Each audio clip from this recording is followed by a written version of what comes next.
think you'll enjoy. I'm going to start. I'm Bill Yeomans. I'm the Director of Programs at ACS. And I'm going to start by giving you a brief rundown on the Constitution in the 21st Century Project, a little bit about what we've been doing, and about some exciting plans that we have for the future.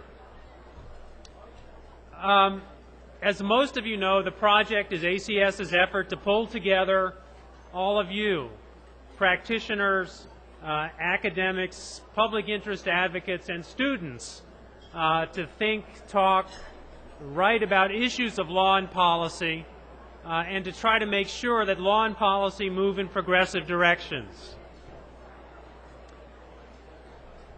Our activities in the past year demonstrate what we've been trying to do. We strive to balance a need to stay current with and to shape thinking about issues of the day with the need to lay the foundation for long-term development of law and policy. This year we've sponsored 3 major symposia, one at Indiana in the fall on war, terrorism, torture, and limits on presidential power, and which featured leading scholars and produced a series of articles that were posted on the ACS website and then are now out in the Indiana Law Journal. We also sponsored a symposium at Bold Hall in the spring on access to justice issues, including post-9/11 access issues, problems with winning class-wide relief, and barriers to indigent people in trying to get justice. We also co-sponsored a symposium at Harvard Law School in the spring where we highlighted some of the stories behind major criminal justice cases. And we have some significant conferences in the works for the coming year. In the fall, we'll be sponsoring a conference at Vanderbilt Law School on constitutional interpretation, which will bring together many leading constitutional scholars and others who are interested in trying to work through new ways to think about and talk about and express ourselves about the Constitution. Also in the fall, we will convene the first part of a 2-part conference on federalism issues at Duke University. The fall part will be at Duke. In the spring, we will reconvene with a larger group in Washington, D.C. To talk about some of what's been developed and some of what comes out of the first gathering. We're also working on planning a voting conference for next spring and another criminal justice conference. So I urge each of you to pay attention to these conferences, if you can, to get involved in the planning, if you can, to attend, and at the very least to pay attention to what's on our website, because we will be posting early and often about them. One of the ways that we've responded most immediately to current issues is through our national programming. From the disastrous arrival of Katrina in the fall through the Supreme Court nominations and a full docket of Supreme Court arguments and decisions, revelations about warrantless invasions of our privacy, and the politically motivated enforcement or lack thereof of our civil rights laws. The project has offered an opportunity for progressive voices to be heard. Beginning in the fall, we featured a series of Supreme Court arguments, both through separate debates and programs featuring advocates in the cases. We started with end-of-life issues in Oregon against Gonzalez. We moved on to reproductive rights in Ayotte, and then on to discrimination on the basis of sexual orientation in the FAIR litigation, and finally redistricting in the Texas cases. As the full scope of Hurricane Katrina's devastation was still coming into focus, we pulled together the Secretary of State of Louisiana, Congressman Davis, who you saw this morning, and voting rights attorneys to talk about the electoral mess that was to come and to help spur planning to deal with it. Following revelations that the Department of Justice was failing to enforce many civil rights laws and was enforcing the Voting Rights Act in partisan ways, we pulled together recent employees of the department to talk about reform and what needed to be done. Following revelations that the NSA was capturing and listening to international phone calls and was monitoring domestic calls without complying with FISA, we brought in lots of people, including former Senator Gary Hart, Mort Halpern, and others to give us a historical perspective, and others to help us think through how we bring the facts of the situation to light and how we move people to do something about it. We followed that by presenting programming, exploring the government's recent prosecutions for obtaining and distributing classified information, and its threat to suppress the flow of information to the public by prosecuting journalists for reporting stories based on leaks of classified information. We pulled together a panel of Ninth Circuit judges to talk about the possible split of the Ninth Circuit. We presented polling data on how to talk about the independence of the judiciary. And of course, throughout the Supreme Court nominations, we presented programming and gave people an opportunity to talk. One of the central goals of the project is to build a body of accessible writing about law and policy, some of which presents new ideas, some of which brings a neglected issue to public attention, and some of which synthesizes existing ideas and proposals. In recent months, we've published papers that do all of these things and cover a range of topics. The bookends for the period include Jeff Stone's paper calling on Congress to pass legislation protecting journalist sources, and two papers that we put out this week.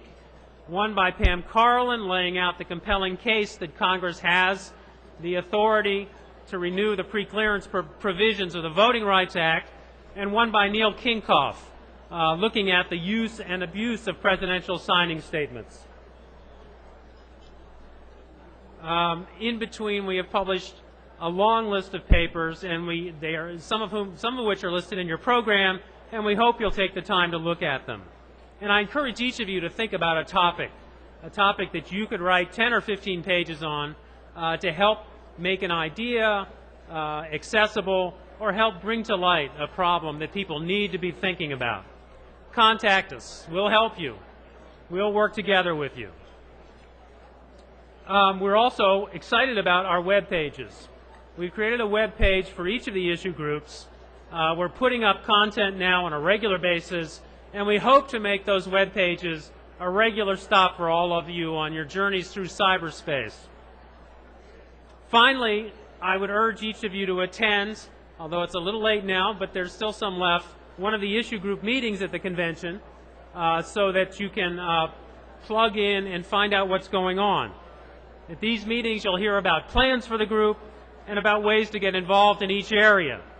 Whether you're looking for something as real as getting involved in election protection or as theoretical as helping to formulate new ways to talk about the Constitution, you should find something in the issue groups. So, finally, join us, get involved in the Constitution of the 21st Century Project, and together we will make a difference. Thank you. Now, I'm going to turn it...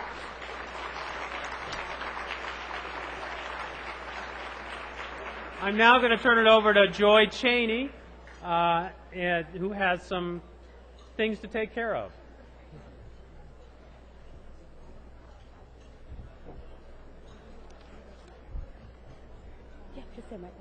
Good afternoon, everyone. Good afternoon.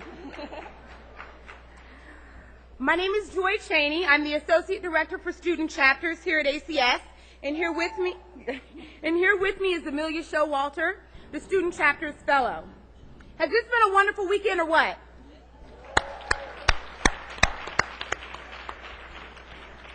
But now we've come to our favorite part, the Student Chapter Awards, where we get to recognize and thank many of the students and chapters who have made outstanding contributions to ACS this year. For time's sake, award recipients who should come to the side of the stage, thank you, will be recognized on the stage, but will stay afterwards in the room for pictures with chapter members as well as staff. We will begin by recognizing the winners of the 2006 ACS National Student Writing Competition, the theme of which was addressing inequality, moving towards a more just society. Hosted again by the University of Pennsylvania Law School, ACS chapter, the competition boasted over 40 submissions from 22 law schools across the country. The national panel of judges who reviewed the 8 finalists and selected the winning submissions consisted of Judge Blaine Michael of the U.S. Court of Appeals for the Fourth Circuit, Justice Peggy Quince from the Florida State Supreme Court, Alan Jenkins, Executive Director of the Opportunity Agenda, Professor Seth Kramer of the University of Pennsylvania, and Maura McKenna, Editor-in-Chief of the University of Pennsylvania Journal of Constitutional Law. Thank you to all of our judges. And now our winners. Our 2 runners-up are Evan Parness of Cornell Law School and Kate Swift of the University of Chicago Law School.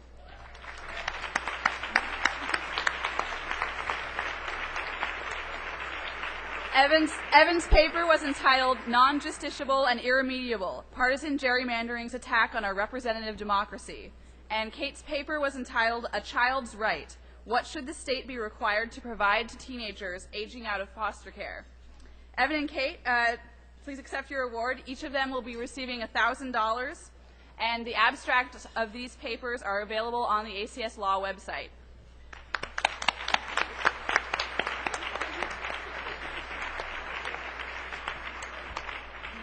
Now for this year's winner, a rising legal thinker who addressed a very timely and important issue in voting rights law.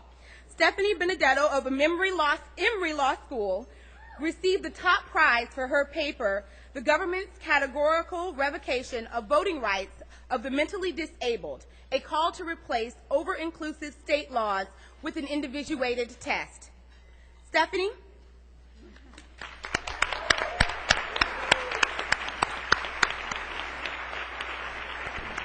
Her paper will be published in the University of Pennsylvania Journal of Constitutional Law.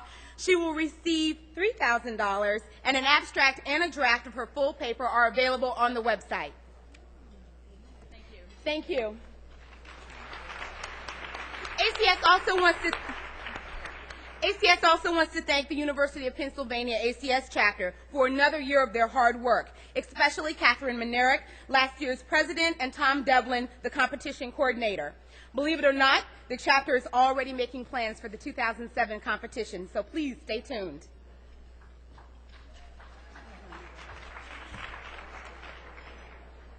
And now we'd like to recognize the finalists of the ACS Constance Baker Motley National Moot Court Competition in Constitutional Law, the topic of which was felony disfranchisement. The preliminary rounds were hosted in March at Columbia Law School by the ACS chapter there. The final round took place this past Thursday evening. The litigators were Adam Lytle and Sonia Mays from the University of Michigan,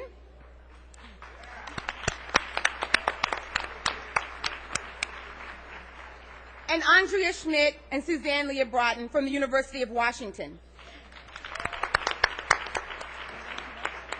After intense questioning from our panel of judges, Andrea and Suzanne, representing the respondent, won the honor of being our first competition winners. Would both teams please come to the stage to be recognized?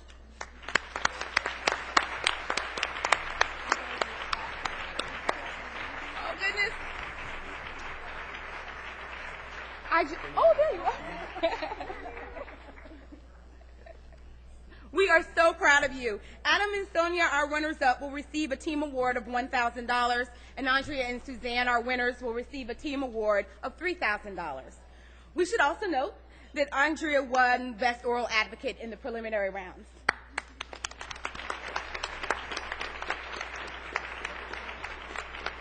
We would like to thank all of the competitors, lawyers, and judges who participated in this competition. This was truly a national effort. But the real thanks goes to our Columbia ACS chapter, who will be recognizing later in further detail. Before we go to our chapter awards, we want to take the time to recognize our 2005-2006 blog editors. As many of you know, the ACS blog has become one of our most popular features. And is now one of the strongest progressive legal voices on the internet. We would like to thank Editor-in-Chief John Elias of Stanford Law School,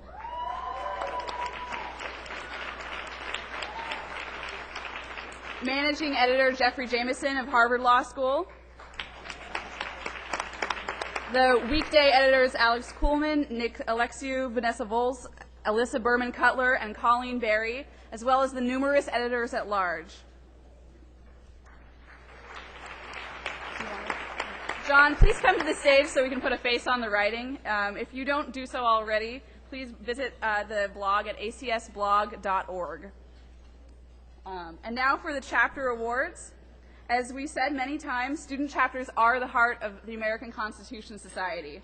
We have 148 chapters in 45 states, plus Puerto Rico and the District of Columbia. And that number increases each semester. And altogether, these chapters held over 650 programs this academic year, which is really incredible. Each year, ACS recognizes those chapters who have distinguished themselves in programming, board involvement, and membership. We would first like to recognize those chapters who have the highest number of members in the national organization per school population. This year it is our pleasure to present 10 chapters with special recognition network building awards. Those designated to receive the awards on behalf of your chapter, please make your way to the stage when we call your chapter name. After the panel, we would like the entire chapter, student and faculty, to stay in this room for a chapter photo. This year's awards go to Georgetown University Law Center,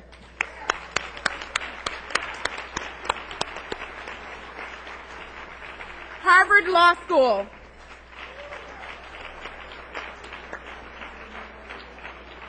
we'll catch them later, UCLA School of Law,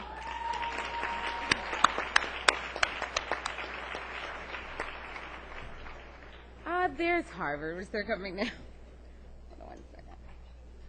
University of California, Berkeley, Boat Hall School of Law.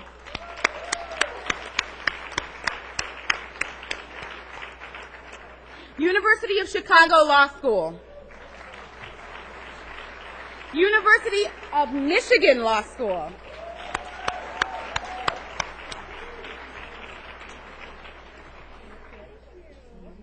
University of Richmond Law School, School of Law.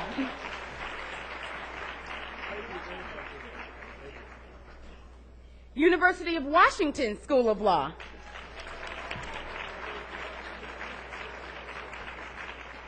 William Mitchell College of Law. And last but not least, Yale Law School.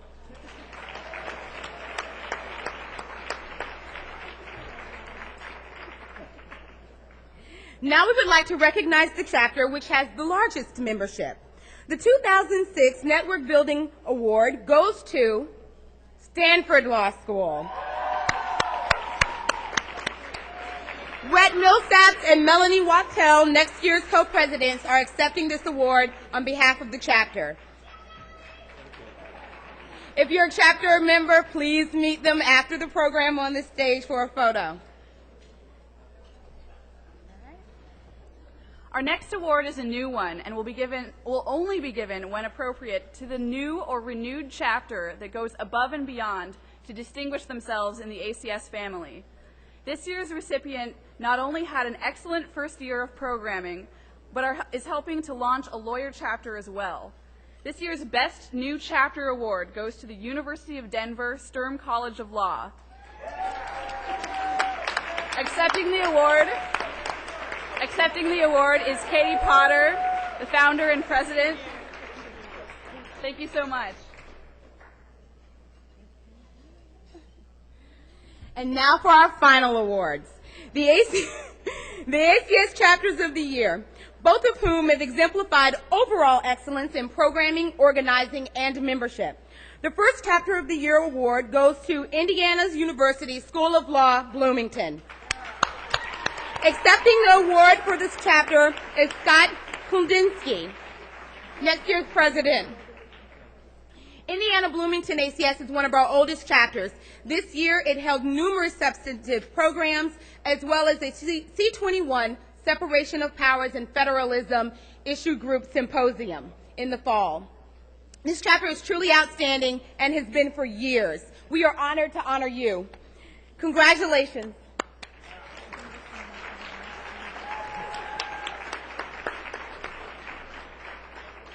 The second Chapter of the Year award goes to Columbia Law School. Accepting the award for Columbia is 2005-2006 President Mary Kelly Persan. And Zara Egal. Come on up, ladies.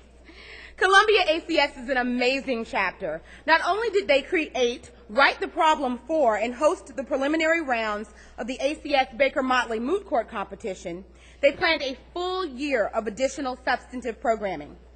Thank you to not only the moot court planning team, whom many of you met on Thursday, but the entire chapter. We don't know how you guys did it. Congratulations to both chapters of the year.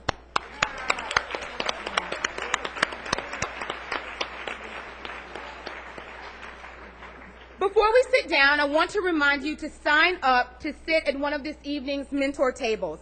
Sign-up sheets are green, and they're in the registration area, and there are still spots available. Each table will be headed by leaders in the legal community, and each will be a real treat. I hope you participate. Okay, so that's it. Thank you to all of our winners and all of our student chapters. See you after the program for photos. And on a personal note, thank you for allowing me to have the best job in Washington.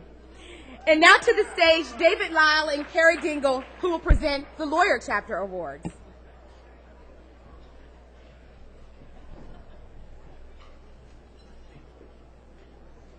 Hello, everyone. My name is David Lyle, and I'm the Deputy Director of ACS. I'd first like to ask that our panelists for this session's program come to the stage to be prepared. I come to you with two assurances. One, that I will be exceedingly brief, and two, that, yes, thank you, and that we will have plenty of time to hear from this wonderful panel. Over the past year, ACS and with me is Carrie Dingle, ACS's Lawyer Chapter Fellow. Over the past year, ACS lawyer chapters have continued their growth. Since last year's national convention, new chapters have formed in Colorado, Connecticut, Kansas City, Madison, Milwaukee, and Northeast Ohio. There are now 25 ACS lawyer chapters, and those chapters held more than 130 events in the past year. This year, for the first time, ACS asked its lawyer chapters to make a concerted effort to increase their membership, and you responded. I'd now like to ask Carrie, who worked with the chapters to implement this program, to recognize the two chapters which achieved the greatest success. The ACS Lawyer Chapter Network Building Award goes to the chapter who experienced the largest percent increase in membership from September 2005 to May 2006. The winner of the award is a chapter that had a 300% increase in membership during this time. I am pleased to announce that the first annual Lawyer Chapter Network Building Award goes to the Oregon Lawyer Chapter.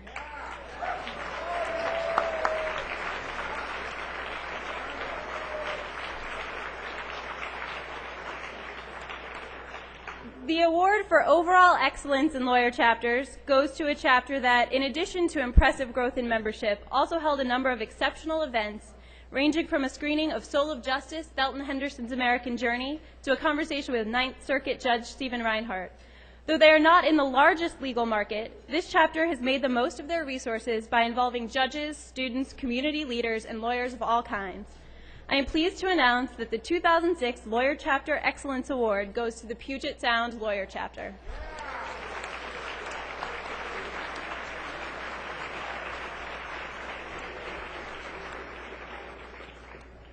And now, as we finish recognizing the outstanding achievements of ACS members and chapters over the past year, it is appropriate that we consider the challenges of the future. For although we have accomplished much, we have much more to do. ACS is only as strong as its network of members. You generate this organization's ideas, speak at its events, serve as its ambassadors. You are the American Constitution Society. Therefore, for this organization, achieving the greatest possible diversity is not merely a priority, It is an absolute precondition to success. The skeptics may scoff, but we all know from deeply held conviction and hard-won experience that this organization will never reach its maximum potential until we have fully incorporated in our work law students and lawyers from all backgrounds, professional experiences, and practice areas. As always, when the challenge is great and the stakes are high, we turn to you. You have the relationships in your local bar and community, the contacts in your practice area, the connections on your campus, upon which we will build to accomplish our goal. Therefore, this fall, ACS will distribute to its student and lawyer chapters guidelines for a process under which chapters will be invited to submit reports on the actions they have taken to increase the diversity of their membership. At next year's convention, we will recognize the chapters that have been most successful in designing and implementing these strategies. We know you will generate many ideas via this process, and these best practices will be widely disseminated. And now we're in for a treat as one of the nation's top appellate advocates leads a discussion among the reporters who cover the court.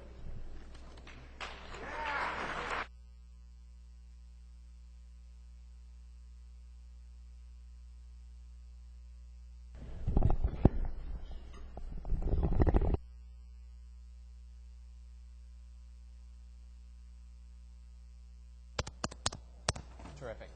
Can you all hear me? No? You can hear me tapping. Yes. Now you can hear me? Excellent. I think these are going to need to be turned up. Why don't you all, let's see how yours work. You work? Okay, terrific. Well, it's a great pleasure to be here. We have the incredible fortune to have three of the closest and most astute observers of the Supreme Court with us to talk about where the court has been and where it's going. You know them all, and their bios are in the convention materials, and so I won't, although that's Jan. I think I have to leave now. Exactly, because they're Seinfeld. They don't need further introductions. We're going to talk about the court at great length, and then you all can hopefully also explain why it is that the women on the Supreme Court beat are so much better than all the men. You all, in your convention bags, your registration bags, should have gotten cards on which you can write questions. And if you will, as you do that, then hold them up. A convention volunteer will come by and pick them up and then give them to me. We're going to do some introductory questions until roughly 2 o'clock, and then we'll do your questions. And then we'll have at the very end, we're going to need to stop really close to 2:15 on the nose, and we'll have some guidance for you on where the other programs are after the lunch is finished. Let's start with what this court is up to. John Roberts, in his confirmation hearings, said that the only thing that Supreme Court justices do is they call balls and strikes as they see them. It's completely neutral and objective. That the justices, and he in particular, have great respect for precedent. Linda, in the New York Times yesterday, you wrote a story calling him a liar.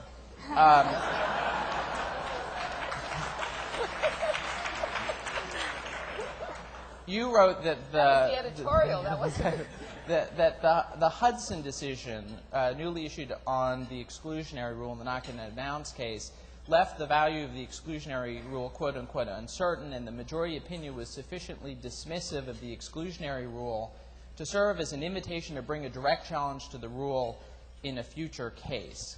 And I want to talk about what it is, how aggressive you all think this court is going to be in reversing course from what conservatives would perceive as excessiveness of the Warren era, or whether we are entering an era of judicial modesty. And so let me give you the chance to defend your impugning the Chief. Linda, to start with you, and what you think of where the court is headed. well, of course, that is the key question, and it is too early to say. And I am agnostic, but having said that, I think the much vaunted Roberts minimalism has not really revealed itself. The Hudson case was just one example. This was the Knock and Announce case that that said that the exclusionary rule doesn't apply to a violation of the Fourth Amendment's knock and announce requirement, and the language really dumping on the exclusionary rule in the Scalia majority opinion, of course, mostly was dicta. But to that extent, it was gratuitous and you know, by definition, not necessary to resolving the case. And I did find it surprising. I found it puzzling. I found it internally inconsistent. You can read, not to get too deep into the weeds of that case, but you can look at the Scalia opinion and find him drawing a distinction on the one hand between the application of the exclusionary rule to a failure to get a warrant at all, and this was a search with a warrant, vis-a-vis the failure to knock and announce, which he regarded as trivial. It's just as a matter of, are they going to burst in when you're in your bedclothes? So that would be kind of a less consequential dicta. But his general attack on the exclusionary rule and his view that life has changed, life has evolved sufficiently since Knapp against Ohio, that the kind of contextual underpinning for the exclusionary rule has evaporated, I think was a very broad statement. Now, Kennedy signs every portion of the opinion that discusses that, but then writes separately saying, I just want to point out that the exclusionary rule is as strong as it's ever been. So, you know, I found that kind of puzzling. But it, you know, for a court that wants to keep a low profile and decide no more than necessary, I thought this opinion really left the court out there. Well, can we talk about two issues the court's going to take up in the coming term that would seem to frame perfectly the question of whether or not it's going to act with modesty or is going to be aggressive in its jurisprudence. They have a case involving affirmative action in schools, a case involving abortion. Jan, you had called Roberts a liar several months beforehand. This is Tim Russert's strategy here. On the CBS Evening News, you said that the grant in the abortion case dramatically underscores the changes that are already taking place at the Supreme Court. If Justice O'Connor were still on the court, this law would be unconstitutional. Do you think that there really is fundamental change afoot in the new appointments of the Supreme Court and in the area of to take the abortion case as an example?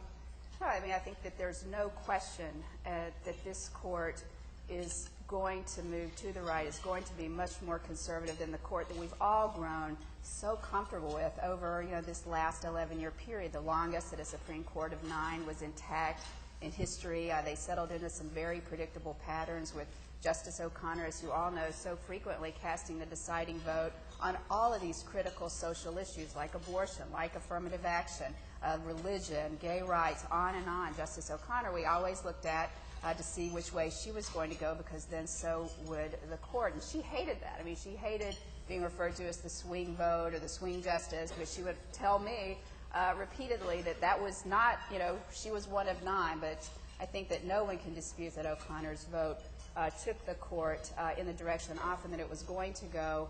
And there's no question that now Justice Alito is more conservative and sees the law quite differently than Justice O'Connor did. I would not call, and I don't think I would ever say that our Chief Justice is a liar. I think that the way that Roberts looks at the court and the way that even Alito during the confirmation hearings, these terms mean different things to different people.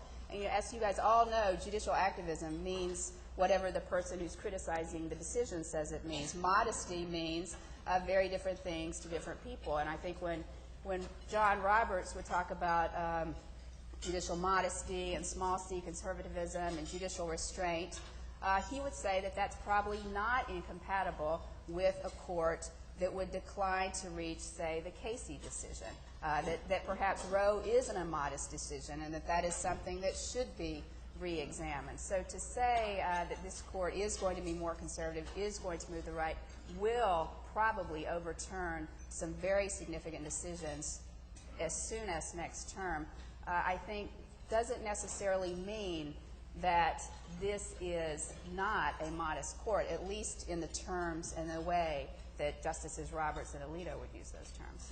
But I do think that we're going to see some, next term is obviously going to be the term to watch, much more so than this term. Dahlia, what's your sense, both on the question that Linda and Jan have spoken to and your prediction on how some of these cases are going to come out? I think, and maybe I'm just saying what Jan just said, but it seems to me that the trick to the language of minimalism is that ultimately it's language that's hostile to judicial involvement.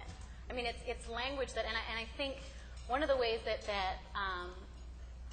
Alito and Roberts are really sort of products of the sort of Reagan view of the judiciary is that there is this, I don't want to say antipathy, but there's a real feeling that the courts, there's no sort of issue too large for the courts to ignore. And that, you know, and you really do see this. I'm starting to see it, I think, a lot on the courts of appeals. There's 1,010 ways to make a case go away, and there's 1,010 ways to decide a case on the sort of narrowest possible grounds, such that it means basically nothing. And so I think it's really the sort of trick to the language, you know, this language of minimalism and humility. The language of, you know, only decide what you have to decide and not, you know, 1 micron more, is that it to some degree is a way to say we can sort of get the courts out of the picture very quickly. And I think that, you know, so when Jan says, you know, that you can spin it as correcting things, that's I think true. I think the other thing that happens is you can spin it so that the courts are just out of the business of judicial review. And that's my concern. I think that, you know, all the sort of starry-eyed pieces we've read in the last 5 or 6 weeks about, oh, this court and it's unanimous and they all love each other, kumbaya, and, you know, they decide what they need to decide and nothing more, kumbaya. And first of all, I think that too is a trick, the notion that unanimity and minimalism are somehow the same thing. They're quite different, and maybe we could talk about the unanimous factor. But I think that this love affair with minimalism sort of masks this deep, deep national anxiety that the courts are way over involved in the lives of the country. And so when I look at you know, you mentioned affirmative action or abortion, or partial birth abortion, what I see happening is the courts, sort of in the guise of correcting its mistakes, is taking the further step of saying, we're going to get the courts out of the business of micromanaging all these things that we've been micromanaging. In some cases, deservedly so, but I think that's sort of the broad agenda. That's what we're going to see. I think Valerie makes some good points, and I think what we're going to see as this process goes forward is a confusing picture of sort of aggressive minimalism. And I think a good example of that was a case that came down the other week, the Garcetti against Ceballos, which was a First Amendment case. The court rejected the claim that an assistant district attorney who had issues with the way a prosecution was being handled and who had made a pest of himself in the office and spoke up and so on, was retaliated against, that he had a First Amendment retaliation claim. The majority, it's a Kennedy majority, one of the few Kennedy majority opinions that went against the First Amendment claim, said no, there is no First Amendment protection for a public official to speak in the course of his or her duties inside the office, and the reason we're holding that is because we don't want courts micromanaging the internal personnel relations of every government agency in the country. In doing that, it was again, as in the Hudson case, although this went more to the merits than to the dicta, it was a few steps further than they needed to go. Justice Breyer had a dissenting opinion. He joined the dissent, but he wrote a separate dissenting opinion in which he said, you know, there was a much more kind of small bore way of looking at this case. You can look at the plaintiff here, the speaker, as a lawyer, which he was, and he had certain legal obligations both as a lawyer, and then Brady obligations as a government lawyer to speak up in the way that he did, and we could have resolved the case on that basis and not have to get into all this stuff, which seemed to me, pretty persuasive. And if you're a minimalist court, not with a long-term project, but just one case at a time, Cass Sunstein type of minimalist, that you would have gone with Breyer. So I thought that was a pretty telling set of opinions. I think that also Daya's point about the unanimity. I know you guys have probably seen some people have made quite a lot about the court being unanimous, being together so early on, and talking about obviously how it's a new day with a new Chief Justice. But I think, Linda, you would agree with it. That's, I think, vastly overstated. Obviously, the big controversial cases, some of them are still out there. But also, I mean, even our new Chief Justice is kind of likened it to when you've got new in-laws at the Thanksgiving dinner table. Everybody's on their best manners and trying to get along. And so it's much too soon to really do any of these broad stories about unanimity, consensus. Next term and the term after and the term after that, it'll take some time for everybody. And the same is true at argument. I mean, when you see, everyone's kind of on their best behavior. But the point about unanimity and consensus that Daya makes, a slightly different way, too, of looking at that, and I agree with what she says, is that's another way, and when John Roberts talks about wanting consensus and wanting unanimity, that is another way of kind of restraining the court, because if you can find the most narrow issue or the easiest way to get 9 people to agree with something, that is going to be, by definition, a more narrow opinion. So it's a kind of an interesting way to think about restraining the court on some of these issues by presenting it as consensus or unanimity that might be in a more appealing term than restraint. Well, again, I mean, the life of the court is in its cases and not in its, slogans or its sound bites or whatever. And I think it's extremely useful to look at what they're actually doing. And if you posit that unanimity is some kind of goal, and I'm not sure it is, let alone accomplishment, which I'm sure it's not, but just look at the case that came down this week, House against Bell. This was a capital habeas case where the legal question, it was really a case of error correction. I mean, the court wasn't making law. They were simply applying settled habeas law, and how do you slide through this gateway that lets you get into court with the habeas on claims that you defaulted in the state proceedings. And there was really no dispute on the court over what the legal standard was. It was just whether the facts of this case fit the standard. And Chief Justice Roberts wrote a dissenting opinion saying these facts don't fit the standard. Well, if you were really interested in unanimity, you could recede from that. The case really didn't make any law. It was a kind of a show and tell, and here's how this should be done. But, I thought the whole dissent was, kind of unnecessary to the enterprise, and was an example of, if you really want to tone things down, that's a dissent that perhaps you wouldn't have bothered to pursue. But help me understand whether or not you think there are just examples pointing in both directions, or it's uncertain what direction the court will go in. At the same time that it was deciding House, it was deciding the Hill case about whether, which just came out, about whether you can use a 1983 action to challenge lethal injection procedures, which is a unanimous decision, among a series of them. And your story on that case, Linda, said it was the tight focus of the case that probably enabled the justices to retain their unanimity. And so do you think that this is Jan suggests that maybe it's transitional. They're getting to know each other, but when the rubber hits the road on issues that they really care about, then they're breaking apart, and that maybe in later years we'll just return to the same patterns of 5-4? Or do you think we'll have, just to give a few examples, United States versus Georgia, a sovereign immunity case, Ayat, which is an abortion case, the Haskati case, Scheidler, which is an abortion protesters case, Holmes versus South Carolina, a death penalty case, Guzek, another death penalty case, 9-0. Are these just sort of brief way stations, or are we going to see over the course of the next 5 years them sort of at random intervals doing very modest things and not deciding much and being unanimous?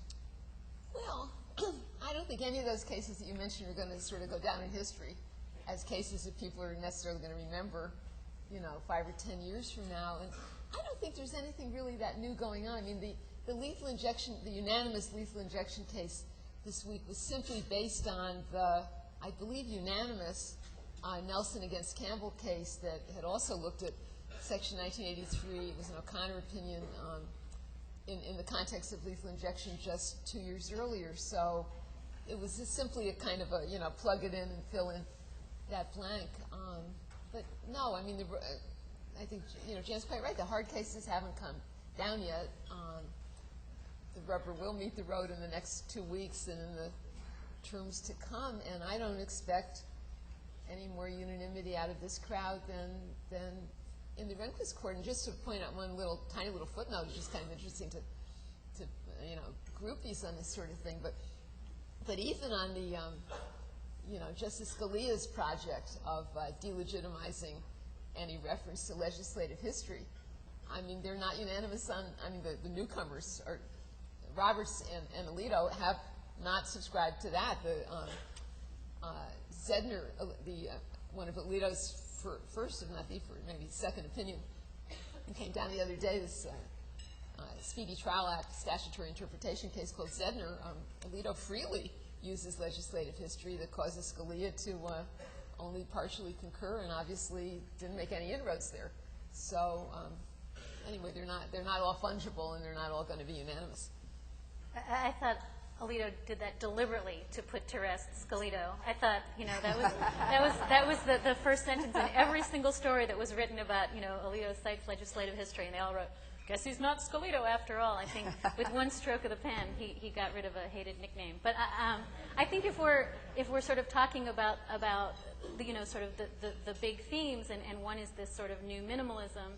There's one that's attached to it, or a sort of another iteration of it that I also find really interesting, which is if you accept the premise, and I think we all do, that this is a kind of minimalism that wants the court out of the nation's business, then it's sort of easy to look back and say the Rehnquist court never was that kind of minimalist court. The Rehnquist court wanted the last word on everything.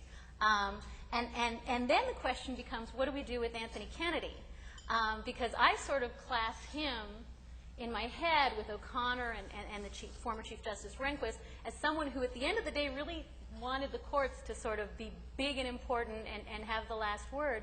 And if the one editorial that's been written 100 times already is the Kumbaya unanimous one, the other one is what the heck is going on with Anthony Kennedy, and what to assume about this new swing voter, and where is it going. And so I guess I just would be interested in what the panel thinks we can make of his new role, and whether he carries the sort of ticket to whether it's the old minimalism or the new minimalism, or the non-minimalism of the Rehnquist court.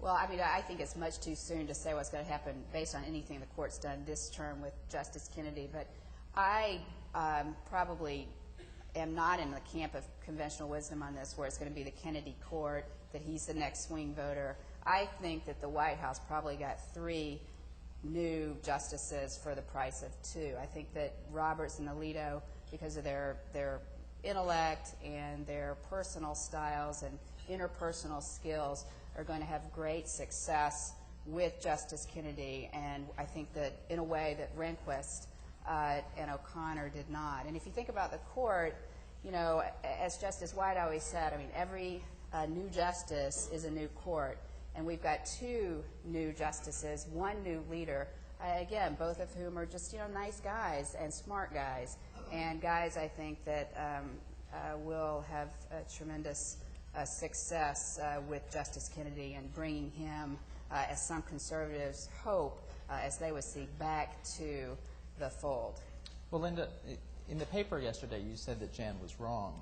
I'm not in the that the Hudson case is a reminder that the Rehnquist court's fault lines have not been erased in the Roberts era, with Justice Kennedy continuing to play a crucial central role.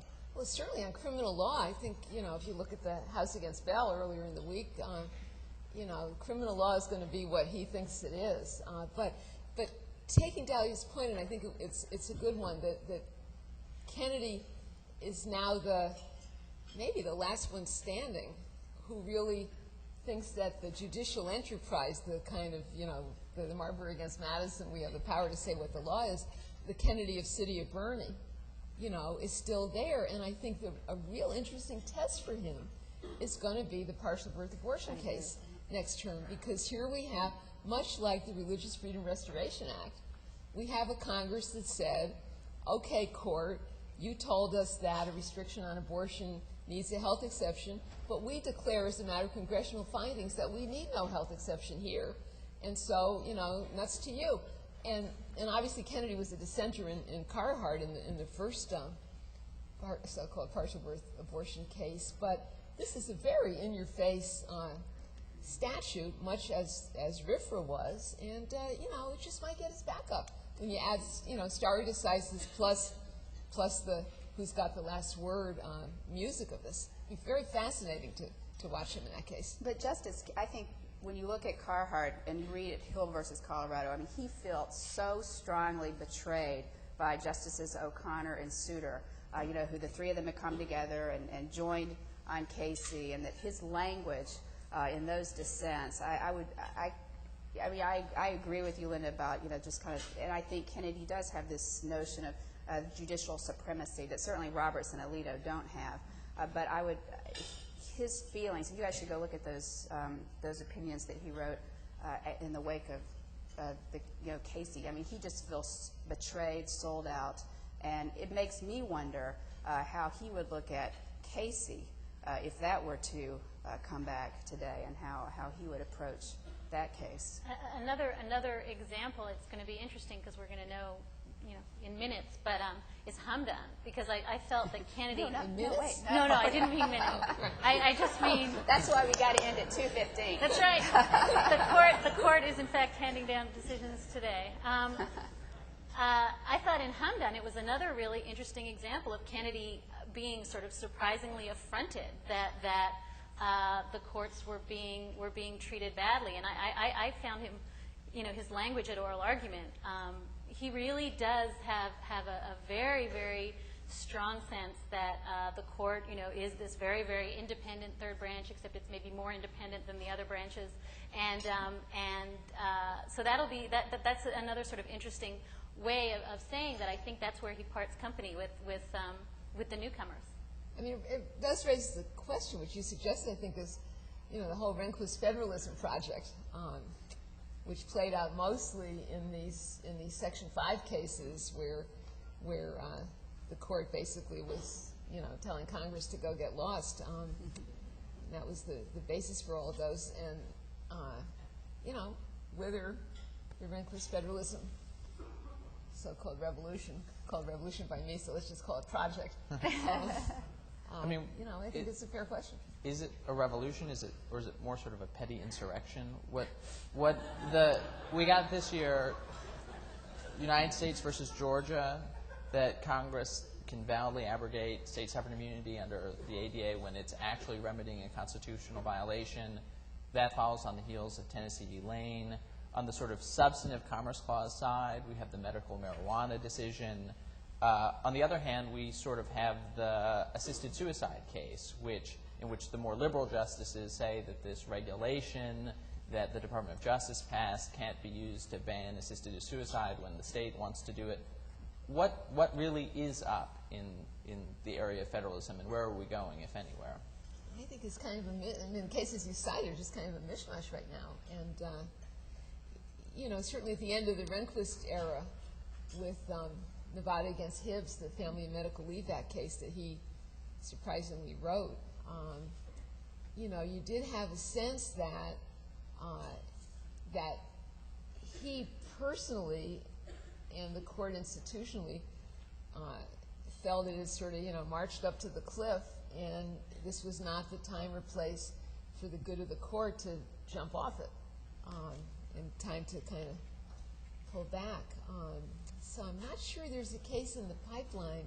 Well, we have Rapano still pending, right? The Clean Water Act case. As a Commerce Clause issue. Right. But I'm not sure there's one of these, in that line of Kimmel, Garrett, that will put them to the test anytime immediately. But it's, very provocative moment. I don't think that Roberts shares his old boss's views about federalism and states' rights. I think that Rehnquist took that about as far as it was going to go. I do think in many other areas, including exclusionary rule, kind of the overarching view of the courts, that John Roberts is very, very similar to the man that he replaced and the man that he, once called boss, Rehnquist. I think that he is going to be, in many ways, very much like Rehnquist, but without this kind of stern voice. And, I think that he's, again, I think that for the reasons I said earlier, I think he may be a more effective chief in terms of building coalitions on the court, whereas Rehnquist didn't work at that so much. So another issue that's very important to progressives, to conservatives, that we've touched on very briefly is affirmative action and the use of race in governmental decision-making. And the court has taken a couple of cases that it'll hear together next term involving schools. And Linda, in your story about it, you quoted someone from the conservative. Nobody was lying in this story. The Conservative Pacific Legal Foundation saying, quote, "I think the writing's on the wall, or at least I hope it is." And what's your sense about the role of these cases, given that that the court had turned down another case from Massachusetts when Justice O'Connor was still on the court? The fact that they took the case, do you think this is genuinely to resolve some confusion, or is there an agenda on the part of some people on the court to change the law here? Oh, I'm sure there's an agenda on the part of some. The question is whether there's an agenda on the part of 5. I'm not sure of that. I mean, this was a very aggressive grant.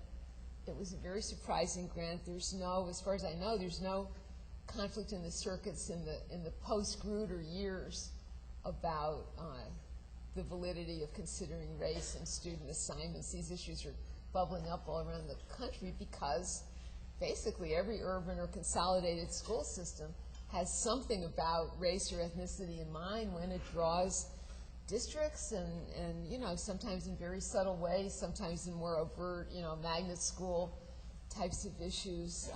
These two cases, the Louisville and Seattle, have some differences, but if the court were to buy the full extent and the full implications of the claims of the plaintiffs in these cases, there would really be chaos in the public schools of the country because, just right here in this area, I mean, I live in Montgomery County, and it's clear that although the Fourth Circuit had invalidated a racially conscious magnet school program a couple of years ago, I think that was ultimately denied, but, the way the high school lines are drawn, for instance, to try to achieve some racial balance in the high schools rather than, the most compact district line that you can draw for the 20 or so high schools that there are in Montgomery County.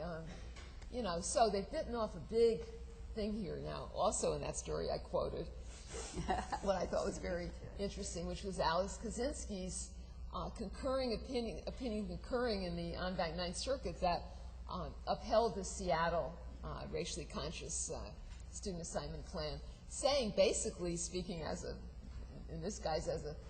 minimalist, saying, isn't it time for the courts to step back and let these elected school boards that really are close to the situation and are trying to do the right thing and give them a little room to do these kind of things for the sake of the good old American melting pot.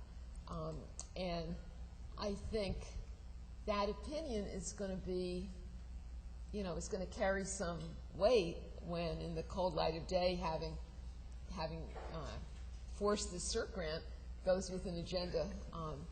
Take a look at it, and I think the other thing that's going to impact this case is the briefing, because the briefing at the CERT stage was extremely slim, understandably, because the other side, the respondent side, didn't want to highlight the case by rallying the troops and filing a lot of briefs just to let the court know how important the issue was.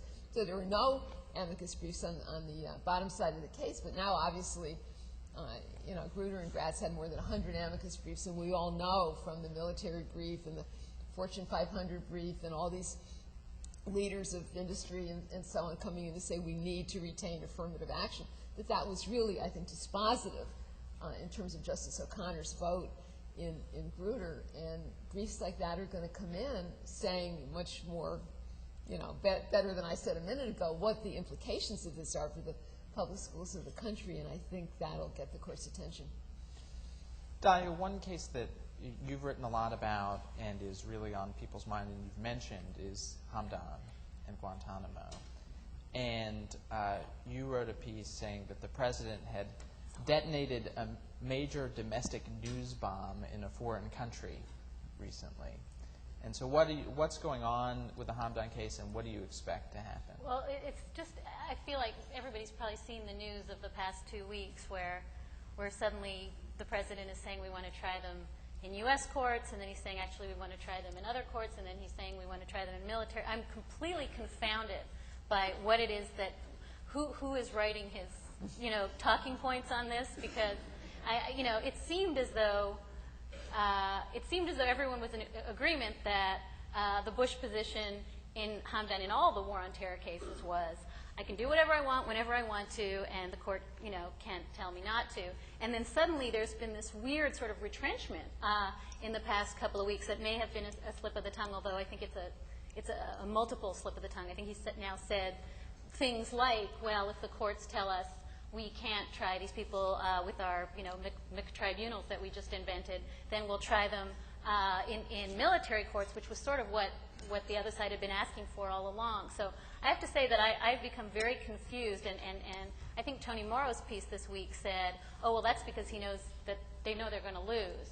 But it does sort of raise the question of is this sort of some larger statement about, the administration saying, oh, actually, all those very, very, very sort of grandiose positions we took, even at oral argument, essentially there is simply no limit to, what the authorization of use of military force and the commander-in-chief power give the president, whether that is sort of being retracted a little defensively, or whether the president's just confused. So I have to say I just do not know. Linda, I'm sure, knows better what's going on there. No, I don't have a clue, but, okay. One thing might be he's setting the court up as a scapegoat. I mean, they need some out from Guantanamo. This is not a sustainable policy to just, have this keep going on. So maybe he wants to, and the court is certainly not going to say shut down Guantanamo. I don't think the court's going to say don't have military tribunals. I mean, they're going to address themselves to the specific challenges to the rules for the military commission, such as the fact that the defendant doesn't have a right to be present at the trial and so on. I mean, they're going to tease out the various, if the administration, quote, loses, they'll lose on the specifics. But I think the White House may want to be able to say, look, the court's making us do this. We have to shut it down because, they made us do it. Who knows? But but don't forget 2 points to watch in the Hamdan case. One, unfortunately for those of us who were very interested in watching the new Chief Justice, he's out of the case. So he's recused because he sat on it in the D.C. Circuit. So there's only 8 justices voting here. And then, of course, there's a very fascinating and extremely important threshold question, which is whether the court has jurisdiction, or whether, as the administration argues, Congress effectively, in the so-called Detainee Treatment Act, stripped the court of jurisdiction. So whatever Hamdan is going to stand for in terms of the military commission issue, it's also going to be an important decision about the respective powers of the court and Congress to define jurisdiction. So now let's turn to some of the questions that the audience has. Several of you are interested in this theme of Justice Kennedy and his role. The question that I found most interesting is the following: is there any way to win Justice Kennedy's vote in Gonzalez versus Carhart? But the question doesn't identify on behalf of which side. Now I'm going to make some assumptions. And it does point up to me the way that progressives are very frustrated by Justice Kennedy. At the same time, conservatives are extremely frustrated by Justice Kennedy. Dahlia, you have a piece that says, an excerpt from the new book by Ann Coulter's Breasts suggests that he is somehow responsible for the ban on prayer in public schools. You wrote it. You have to take responsibility for it. And I could repeat it. Ann Coulter's lying. Chip chat. You all are too easy. Okay, so first of all, in 6 years of covering the court, my father's only had 2 criticisms of me. One is that I should not have referenced Ann Coulter's breasts as having written that book. Although if you look at the cover, it's fairly clear. The other is after my first year of covering the court, he said, you know, you should stop saying that Clarence Thomas is sleeping through oral argument because just because his head is back and his eyes are closed. So I stopped writing that, although his head is still back and his eyes are still closed. So what was the question? The question I'm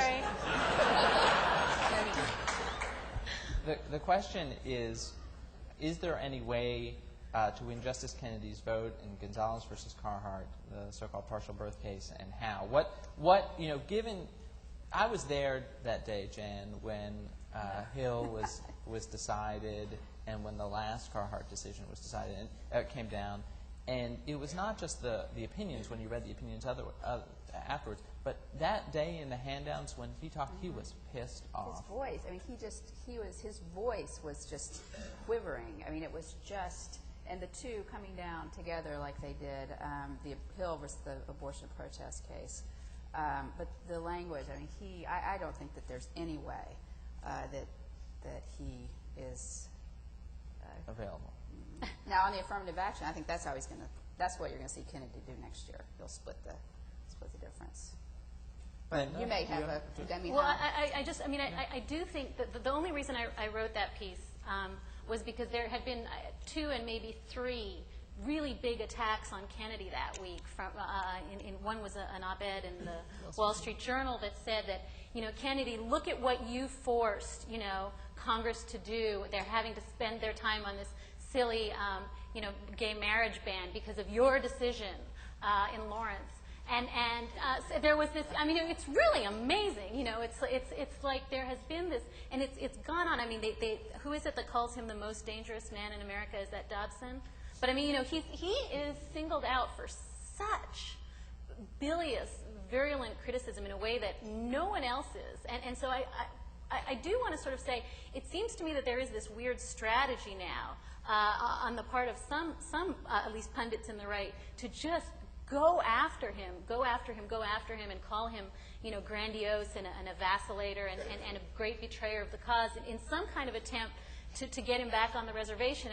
And it seems that, you know, Jan's strategy of just sort of letting John Roberts' twinkly eyes do their work, you know, is a much smarter way to go. I mean, I just think that this relentless attacking of him has, you know, it can't be serving anyone's cause to keep calling him a sellout and a traitor and, you know, a dummy, which seems to be the sort of subtext of each of these articles. Well, they can't help themselves because, you know, he's sitting where Robert Bork was supposed to sit, and every time they look at the court and they see Kennedy and not Bork, you know, the wound is open all over again. That's really the problem there.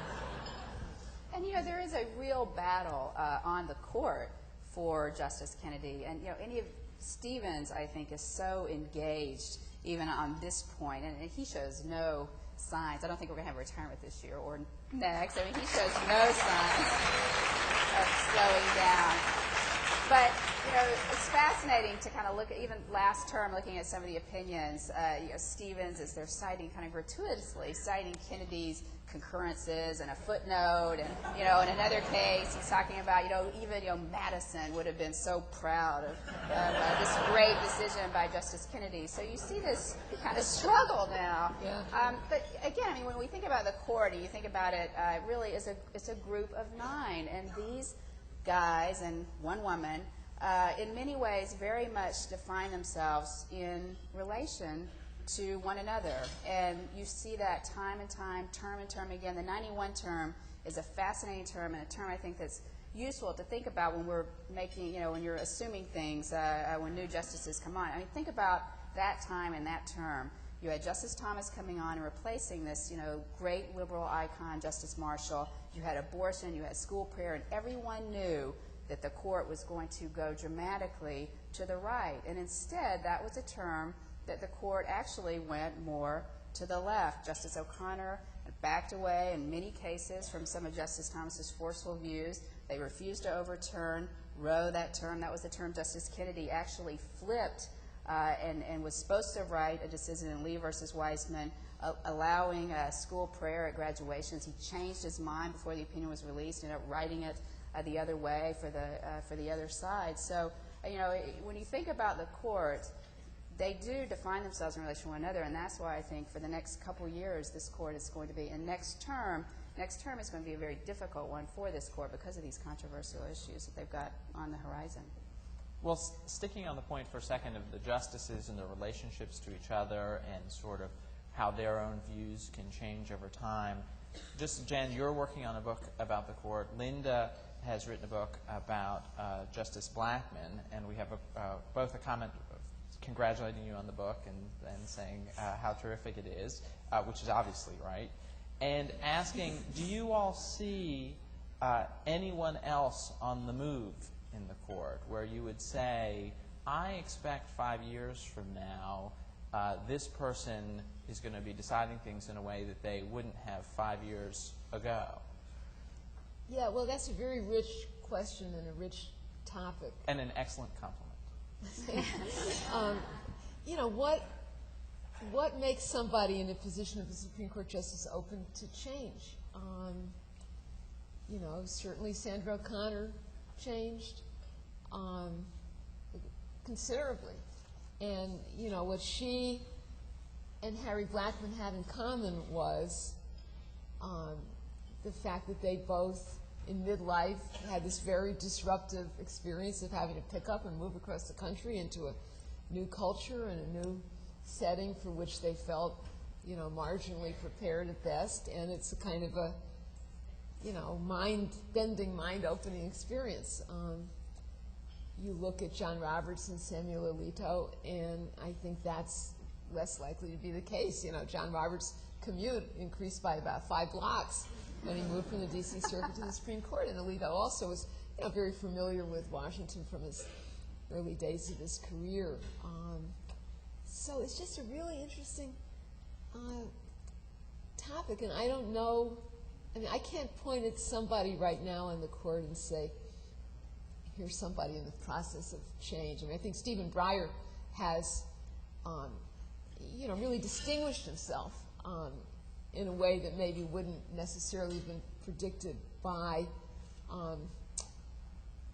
stretching and challenging himself through his, the Madison lecture, the Tanner lectures, and it became his book. And that was, I think, really important exercise for him in kind of defining his own priorities and defining himself as a justice. I don't think it necessarily, changed him as kind of sharpened and just made him more interesting. I think to the extent that David Souter, who's as smart as any of them, hasn't done that, hasn't accepted any of those challenges, hasn't agreed to give any substantive lectures, hasn't, worked at it, that he's,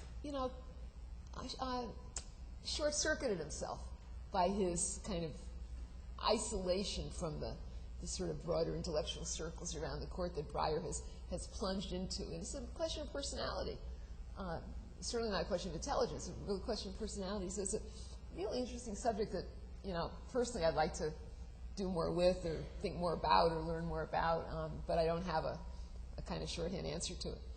Well, Jan, when you had the chance to interview Breyer, and he told you that newspapers, and you were working for a newspaper at the time, although this was a TV interview, call the court liberal or conservative, but that isn't basically what moves us. We just respond to the particular cases. Do you think that's true? In some cases I do, and I think labels are obviously very frustrating and of limited value, and the justices complain all the time. O'Connor, everyone, when you call them liberal or conservative, but it's useful to try to give shorthand for stuff, particularly when you're writing for a newspaper. And there is no question that in some of these cases, yes, this is a more liberal outcome, and this is a more conservative. And when you think about this court, certainly the court over the last 11 years, that was intact. And then when you think about what it's going to be like going forward, it was a court that in many ways wasn't the kind of conservative court that conservatives have hoped for.